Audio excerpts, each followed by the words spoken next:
고등학교를 졸업하고 목표했던 대학을 못 가서 상당히 실망스러운 시간들을 보내었던 적이 있었는데요. 대학을 못 갔던 이유는 저희 가정의 경제 형편이 저를 대학에 보낼 수 있는 형편이 못 되었습니다. 저희 아버님이 살아계실 때도 넉넉한 가정은 형편은 아니었는데 저희 아버님이 제가 고등학교 1학년 때 돌아가셨거든요. 그러다 보니까 경제적인 형편이 더 어려워지는 바람에 대학을 갈 수가 없게 되었습니다. 실망스러운 나날들을 보내고 있을 때에 한 번은 시내버스를 탔는데요. 그 버스를 탔더니 사람들이 많이 가득 차 있었기 때문에 앞쪽에는 자리가 없었습니다. 그래서 뒤쪽으로 갔더니 공군 부사관들이 한 여러 명 앉아 있는데 그 사이로 좌석이 하나 빈자리가 있는 겁니다. 그래서 거기 앉아서 이제 목표로 했던 장소로 가고 있는데 그 공군 부사관들이 제가 군대를 갈 나이가 되었다라고 생각을 했던지 아주 친근감 있게 군대에 대해서 얘기를 해주는 겁니다. 현역 군인들이니까. 그러면서 하는 얘기가 뭐냐면은 공군 부사관으로 와라.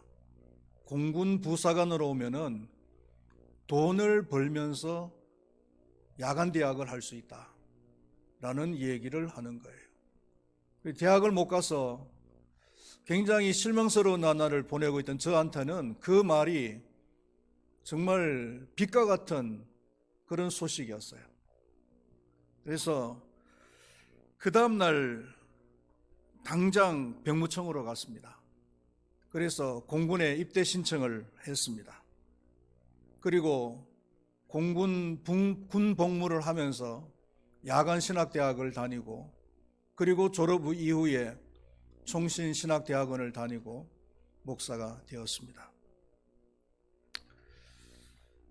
실망스러운 나날들을 보내고 있던 저에게 그 공군 부사관들과의 만남은 그야말로 인생의 큰 전환점이었다라고 할 수가 있습니다. 축복의 만남이었죠. 그때 만약에 그분들을 만나지 않고 상당히 낙심하면서 살아가고 있던 저에게 나쁜 사람이 접근을 해왔다면 어떻게 했을까요?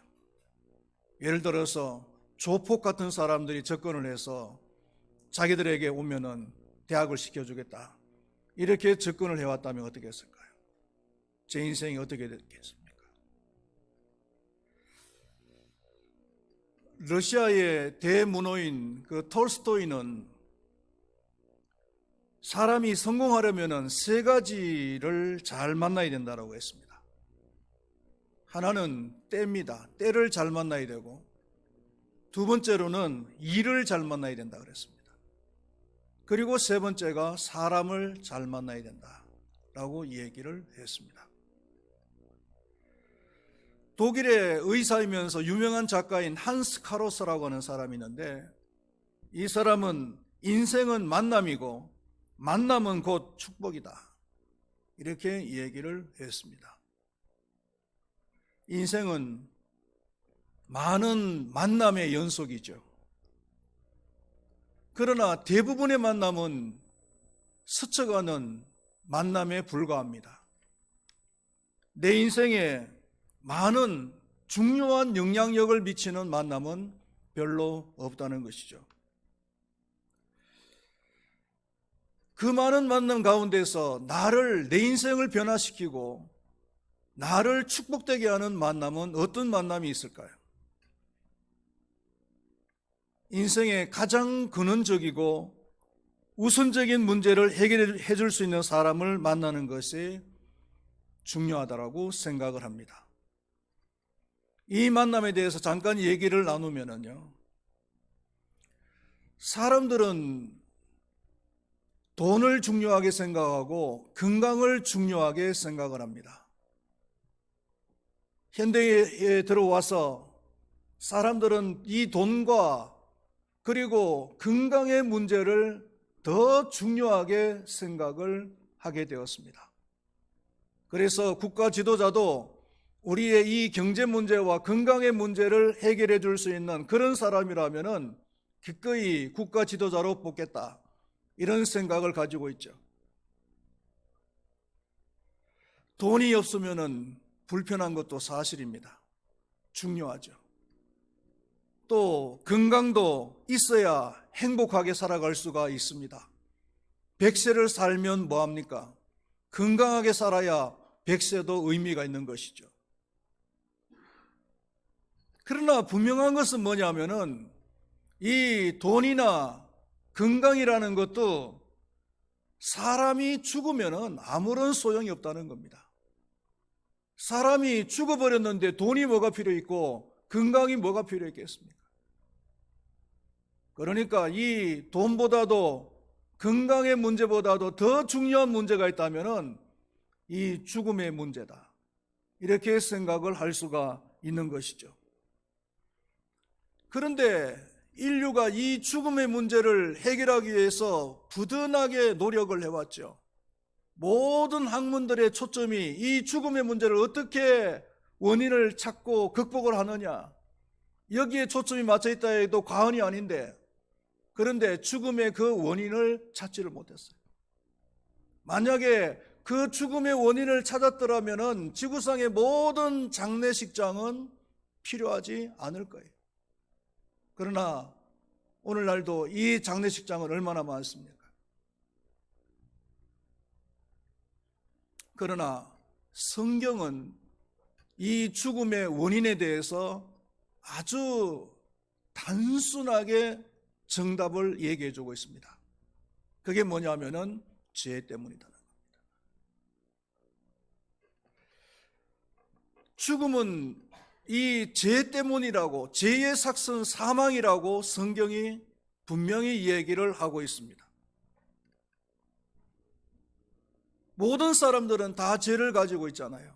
그렇기 때문에 모든 사람들이 다 죽어요. 나는 절대로 죽지 않습니다라고 자신 있게 말할 사람이 있습니까? 이거는 절대 진리예요. 모든 사람은 다 죽는다는 것은 이거는 절대 진리입니다.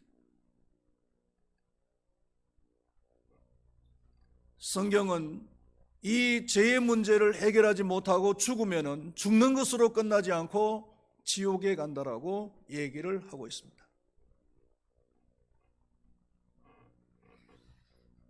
이 죄의 값을 치를 수 있다, 얼마나 좋을까요? 그러나 이 죄의 값을 치를 수 있는 방법이 없어요. 거기에 슬픔이 있는 겁니다. 인간의 노력으로서는 이 죄의 값을 다 치를 수가 없어요. 불교계의 그 전설적인 인물이었던 성철 성녀라고 있죠. 지금은 고인이 되셨지만은 공교롭게도 저하고 이름이 똑같아요. 한문도 똑같더라고요. 이 성철 성녀라고 있는데 이분의 수련은 그야말로 인간의 한계를 넘는 것이었어요. 일평생 동안 눕지 않고 자선을 했다 그러죠. 앉아서 수련을 했다는 거예요. 우리는 몇 시간만 일해도 피곤해가지고 아이고 하면서 눕잖아요. 눕는 게 일인데 이분은 일평생 동안 눕질 않았다는 거예요. 대단한 분이시죠. 그런데 이렇게 엄청난 수련을 했던 성철 성녀 같은 분도 돌아가시기 직전에 이렇게 얘기를 했다고 합니다. 자신은 108번뇌를 극복하지 못했기 때문에 아미 지옥에 간다. 이 아미 지옥이라는 말은 불교 용어인데 지옥을 말하는 거예요. 이렇게 엄청난 수련을 했던 사람도 지옥에 간다라고 말을 했다면은 꼴랑 착한 일 몇 번 했다고 해서 죄의 값을 치를 수 있는 것은 아니다라는 거죠. 그래서 하나님께서는 우리의 죄값을 대신 치를 수 있는 분을 우리에게 보내주셨는데 그분이 누구냐면 바로 하나님의 아들이신 예수 그리스도라는 겁니다. 오늘 봉독했던 요한복음 3장 16절 말씀에 하나님이 세상을 이처럼 사랑하사 독생자를 주셨으니 이는 그를 믿는 자마다 멸망치 않고 영생을 얻게 하려 하심이라고 했습니다. 또 로마서 5장 8절 말씀에 보면은 우리가 아직 죄인 되었을 때 그리스도께서 우리를 위하여 죽으심으로 하나님께서 우리에 대한 자기의 사랑을 확정하셨느니라고 말씀을 하고 있습니다. 인간들은 가장 먼저 이 예수 그리스도를 만나야 죄의 문제를 해결할 수가 있습니다. 말씀을 맺으면서 영화를 하나 잠깐 보도록 하겠습니다. 단편 영화인데 이 영화의 제목은 모스트입니다. 이 체코라고 하는 나라에서 만든 2003년도에 만든 영화인데 이 모스트라고 하는 말은 영어로는 더 브릿지, 다리라고 하는 뜻이에요. 짧은 영화니까 이 영화를 한번 보고 말씀을 맺도록 하겠습니다.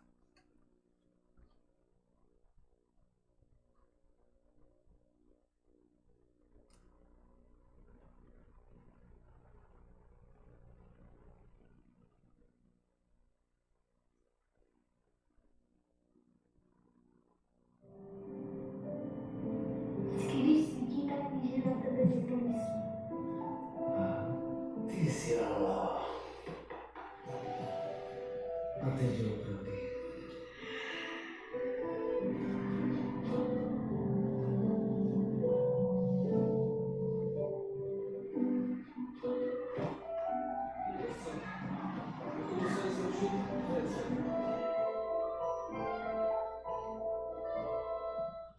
Závodí mu pojede vlak. Za 30 minut později přijdu a budeme nahoru za první poštičku pátka. Položíme, musím položit most, jo? 30 minut sedět, nikam neběhat.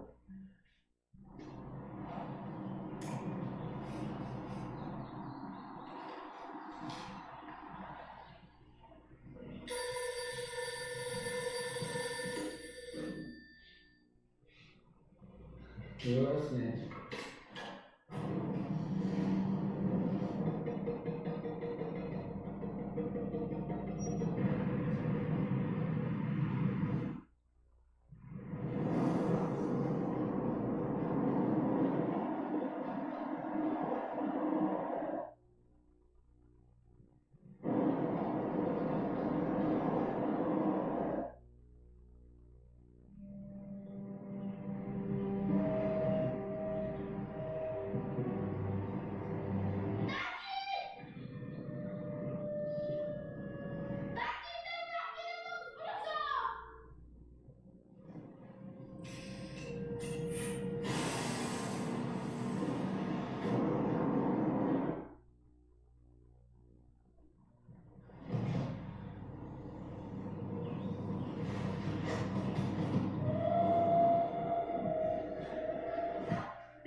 아버지는 하나밖에 없는 아들을 희생시키면서 그 기차 안에 많은 사람들을 구원했는데, 기차 안에 있는 사람들은 세상 일 때문에 그 사실조차도 모르고 지나갔다는 거죠.